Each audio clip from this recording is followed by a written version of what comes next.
in its essential state is formless. It has no form. And being formless and boundaryless, it is infinite. Number one. Number two, it is of the nature of awareness. It is of the nature of consciousness. Number three, in order to experience itself, that awareness, which is formless, dimensionless, eternal, infinite, spaceless, timeless, in order to experience itself, it has to do so through experiencing itself as both the subject and the object of experience. So, awareness, formless, dimensionless, spaceless, timeless, splits itself into the subject of experience and the object of experience.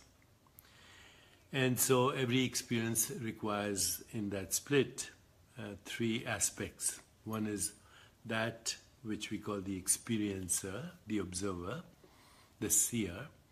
That which we call the process of experiencing, which is the seeing, or that which we call observing. And that which is called observed. That which is observed, the object of observation. But this three, awareness, knowing itself essentially as those three, as the seer, as the seeing, as the seen, the scenery, as the observer, as the observing, as the observed. And this experience happens in the form of sensations. Sensations, you sense experience. Sense perception, sound, touch, sight, taste and smell. In other words, excitations of awareness in the form of sounds and forms and colors and shapes and textures and tastes and smells. It also happens in the form of likes and dislikes, which turn into all kinds of feelings and emotions, and then images, imagination. All experience is essentially that. Sensations, sense perceptions, feelings, emotions, and the interpretation of experience, which we call thought, and then imagination, and from that, creativity, everything else. Now, as human beings, we give labels to our experiences. So if I asked you, what is this? You'd say it's a hand, but actually it's a shape and a form on the level of seeing. It's a sound. As this experience, it's a texture, it's a taste, it's a smell. And the human construct is, it's a hand. The human construct, this is a body. The human construct, this is a book. The human construct, there is a universe. So anything that we can give a name and a form to, anything that we can give a name and a description to is a human construct. Unlike other species, which are also species of consciousness, we are an amazing species of consciousness because we have the ability to create constructs. And those constructs are also creations of consciousness, but these constructs, when they become human, they become very refined. So, anything that we call a gluon, a particle, an electron, an electromagnetic field, gravity, space-time, causality, a body, a mind, the universe, these are all modes of description to modes of knowing. And the knowing is, of course, the knowing element is the fundamental activity of awareness that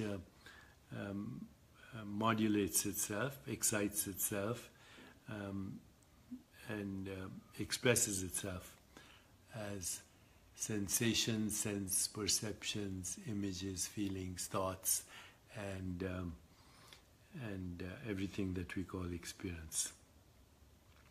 So the word mind, the word body, and the word universe are human constructs. But all there is awareness, and awareness is formless, dimensionless, timeless, eternal, infinite. Its essential state is Sat Chit Ananda. Sat means truth, Chit means awareness, and Ananda means eternal bliss. That's who you are. That's who I am. Sat Chit Ananda. And extreme joy. And the peace that passes understanding. But being humans, we have created a human universe, and we think that's what there is. The reality is that the universe we experience is a human universe, and through the constructs we are able to make amazing technology. For example, the technology that you and I are sharing right now, so we can have this conversation. And the internet, space shuttles, intergalactic probes. We can send the construct that we call body-mind in another construct called a spaceship to another construct called the moon. Amazing, right? So we are almost godlike creatures who, by mapping out experience, have created the ability to navigate experience. Navigate experience. We have created the human universe. But at the root of it all, you are that universe. A spaceless, timeless, dimensionless being experiencing itself as form and phenomena. That form, the interpretation of form, we call matter. The interpretation of phenomena we can also see as our mind, because it's our conditioned mind that is projecting the experience of that which we call reality. But at the root of all these conditioned minds, at the root of all these species of consciousness, there is only being, and being is Satchitananda, eternal bliss, formless, dimensionless, eternal love, truth, goodness, beauty, harmony, and extreme joy. Extreme joy. So, somebody just asked me why so many angry people in the world. Well, disconnection creates anger and resentment and hostility. He says it's a stage of development, and actually it's also from the construct that I am separate, that I am a person. But in the deeper reality, even the person is a construct. Even the person is a construct. Because when you say I'm a person, there's no continuity to a person. You were a baby, you were a teenager, a young person, an old person. The person can't be grasped. It's an intermittent stream of sensations, images, feelings, and thoughts. A thought can't be grasped. A person can't be grasped. Anything that we call physical reality is just an intermittent, pulsing stream of perceptions. Can't be grasped. Reality cannot be grasped. The past cannot be grasped. The future cannot be grasped.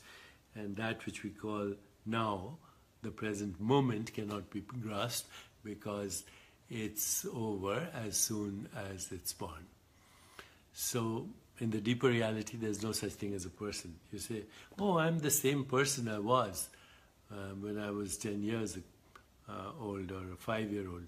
But were you? You had a different body, a different mind, different emotions, and different personality. So there's no such thing as a person. The continuity is in being.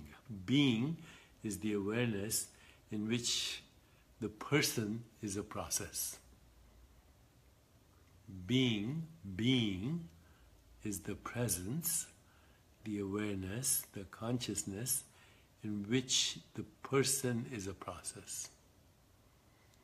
So let me leave you with a few points in the end. Number one, everything that you call everyday reality, all situations, all circumstances, all events, all people, all of that experience that's happening right now in your life is a projection of the conditioned mind. Number one. Number two, the real you was never born and is not subject to birth and death. Okay, birth and death are constructs based on the construct that you're a body-mind in a container of space-time and causality that you call the universe. But the real you is the timeless being, timeless awareness, in which observing and observation appear and disappear in an eternal now. Number three.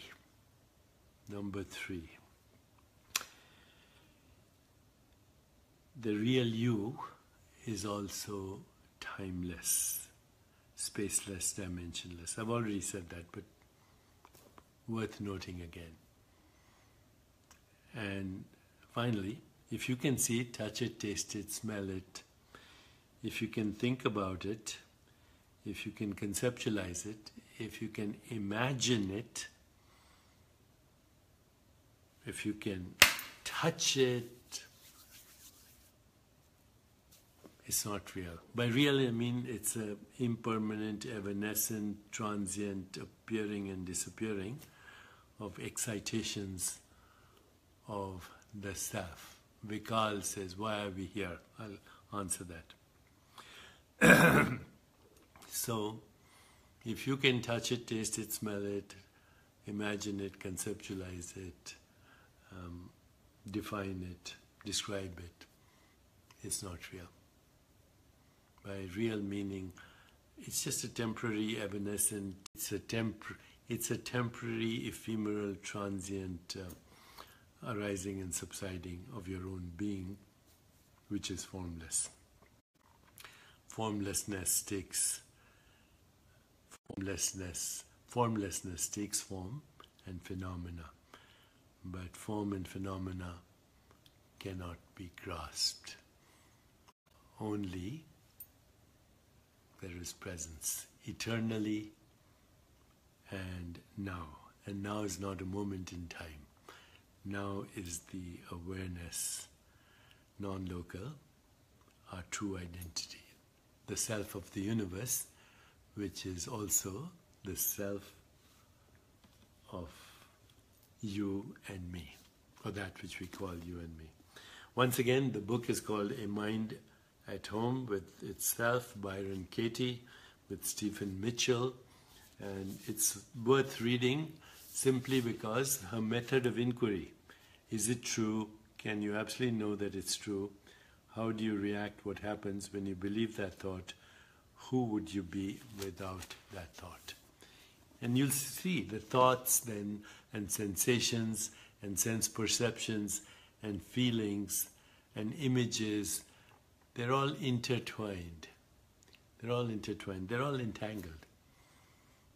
If you get rid of that thought, then it changes your perception of who you are and what the world is.